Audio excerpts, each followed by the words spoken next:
Kita beralih ke informasi lain pemirsa. Jadi KPK menyebut ada aliran dana dari kasus dugaan korupsi kuota haji 2024 ke Ketua Bidang Ekonomi Pengurus Besar Nahdlatul Ulama PBNU Aizuddin.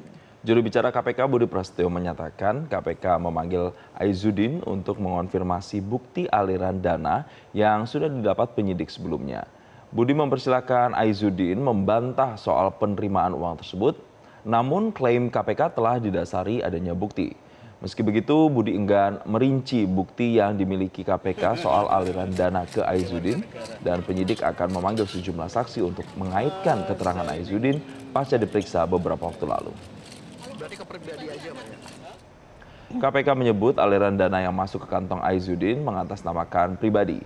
Sejauh ini KPK sudah menetapkan 2 tersangka dari kasus dugaan korupsi kuota haji 2024, yakni ex-Menteri Agama Yakut Khalil Qumas dan ex-staf khusus Menteri Agama Isvan Abidal Aziz. Dalam pemeriksaan itu, penyidik mendalami terkait dugaan adanya aliran uang kepada yang bersangkutan. Tentu KPK juga memiliki keterangan ataupun bukti-bukti lain yang kemudian mengkonfirmasi terkait dengan dugaan tersebut. Nah, ini masih akan terus didalami, termasuk juga penyidik pasti akan melakukan konfirmasi baik kepada saksi-saksi lainnya ataupun dari dokumen maupun bukti-bukti elektronik lainnya. Tapi dugaan aliran dananya itu kepada yang bersangkutan. Ke pribadi. Sementara itu, pemirsa, Ketua Umum PBNU Yahya Khalil Stakuf menegaskan organisasi PBNU sama sekali tidak terlibat dalam kasus dugaan korupsi kuota haji di Kementerian Agama. Ada individu-individu yang terlibat, walaupun dia punya atribut sebagai orang NU atau bahkan pengurus NU, NU tidak akan turut campur secara kelembagaan. Ya.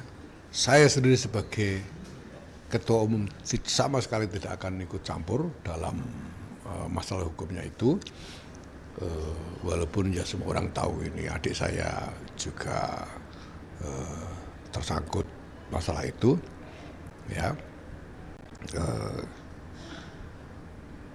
kita serahkan prosesnya kepada ya proses hukum yang semestinya, itu saja. Ya. Jelajahi cara baru mendapatkan informasi. Download Metro TV Extend sekarang.